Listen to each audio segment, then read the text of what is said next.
Hello and welcome to a special segment of GameSpot's Play for All. I'm excited for this one because we're talking about two games that have been tremendously influential on me. So here I am doing everything I can to talk about Tony Hawk's Pro Skater 1 and 2 Remastered with Simon Ebinger, Chief Operating Officer from Vicarious Visions, and Shane O'Neill, a professional skater. How you guys doing? Doing good. Good. Glad to be here. I have plenty to talk about, whether it's the game or skate culture in general. But I want to kind of hit it off with some of the groundwork for the game itself. So I'm gonna throw it over to you, Simon. Can you tell me about kind of when you're remastering THPS 1 and 2? How much of the base game are you using? I know people have been seeing gameplay of it, but in terms of Vicarious Visions developing the game, like how do you balance mechanics that you've seen throughout the series, and then some of the basics that we know from 1 and 2? So, initially we set out to create a faithful remaster of Tony Hawk's Pro Skater 1 and 2. We've got all 19 of the original levels. We've got all of the original pros, but we also have added a bunch of new pros, including Shane, who I'd like to welcome to the franchise, along with the other cast of new pros that we have in the game. Because, as skateboarding has evolved over time, it's gotten more diverse, and we really wanted to reflect that with the pros that we had in the game. And so while we set out to do a faithful remaster, we knew that there were some things like that we wanted to change. We also included a robust Create-A-Park feature that will allow players to create their own skate parks with really great robust tools that'll allow them to do things that they've never been able to do before along those lines, and share those parks with their friends online. In terms of the what we took from the originals, the geo and everything, we ported all of the original geometry from the original games for those 19 levels. And so for the nostalgic fan and people like yourself, Michael, who are remembering how Tony Hawk's Pro Skaters 1 and 2, the original games felt, I think are going to be pleasantly surprised and satisfied with how this game feels, because the geometry is the same, even though we've put all new artwork on it, and have it up-resed in 4K. All of those things are going to add to this sort of like meshing of the old and the new in a way that I think people are going to be super stoked about. I'm personally excited about it, but I do want to kind of ask about what it's like to remake a game that had been like captured such a specific culture back then, and trying to kind of recapture or kind of capture a new audience in 2020. Like, what is that like?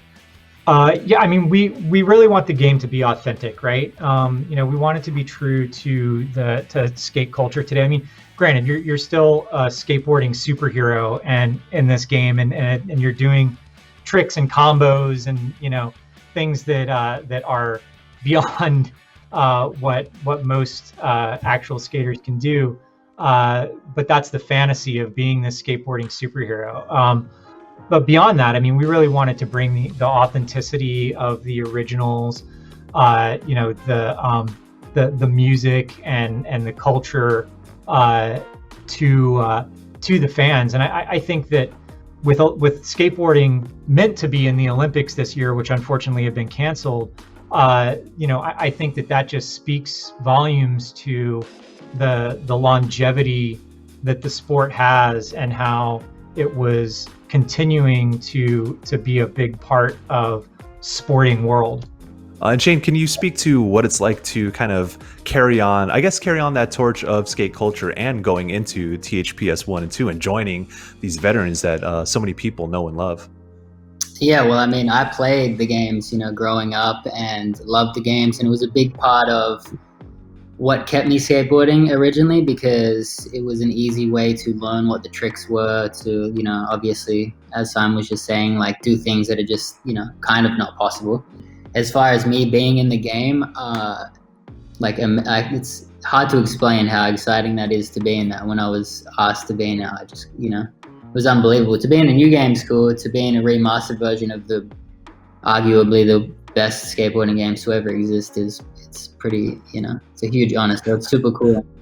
I guess, Simon, can you speak to the process of relicensing the music or trying to get that music back after so long? Yeah, the process of licensing the old tracks from the previous games, I mean, as you can expect, in some cases it's difficult. 20 years have gone by, and you can't necessarily track down all of the licensors. Sometimes there are potentially disputes over maybe who owns the copyright. But so in general, we wanted to get everything again. We weren't able to get a couple of tracks, but we have the vast majority of the songs from the original Tony Hawk's Pro Skater 1 and 2 games. And I'm super stoked about that. I mean, we've got some of my favorites like Goldfinger, Rage Against the Machine. Those songs are so iconic. I mean, you still hear so many of the songs from that soundtrack or from those soundtracks on the radio or in television commercials. I mean, it's just like they're still everywhere. And when you hear them, for people like me at least, I just instantly think, oh man, that's Tony Hawk's Pro Skater 1 and 2. I can't, I used to skate to those. Well, I used to skate on my controller to those, and have a blast. So yeah, I think it's awesome. I think it'll be really cool, and it's a lot different. It's just a completely different era. Like back then, I didn't know the names of the songs, and I wasn't gonna go and buy a CD, when I'm 11 years old or something. So I think it's really cool that they are the same songs, and we have this access to really, find them out. Yeah, it's funny you mentioned that because on my 11th birthday, I actually spent my birthday money to buy 2 Bad Religion CDs because Bad Religion was in Tony Hawk's Pro Skater 2, and totally changed my life after that. And also, I think, Simon, I want to ask about using the likeness of the older versions of these skaters. So, I mean, Shane, you're going to be looking young in this game, especially compared to everyone else. So I don't know if you can provide any insight into like the decision behind, keeping their likenesses current, and also having Tony Hawk wearing pads on the cover. It just seemed to make sense to have them appear as they currently do today, especially because, as we were talking before about sponsorship and everything, a lot of the sponsors have changed for the original skaters over the years. And so, putting them in what they are currently wearing, having them be the personas that they are today, what we felt like was important and the right way to portray them. With regard to Tony and pads and a helmet, I mean, just in general, having that be one of the appearances of him in the game is, I mean, that's how he really looks when he's skating. I mean, when you see him on his vert ramp at his house or at his office, it's like, he's geared up. And so we wanted that to look authentic as well. I think one of the things I wanted to ask too is about movesets and tricks that we'll be able to do in the game. Are you keeping all the tricks from 1 and 2 contained in there, or are you also incorporating some of the new stuff, some of the more modern tricks? So yes, we have the original tricks from the original Tony Hawk Pro Skater 1 and 2 games.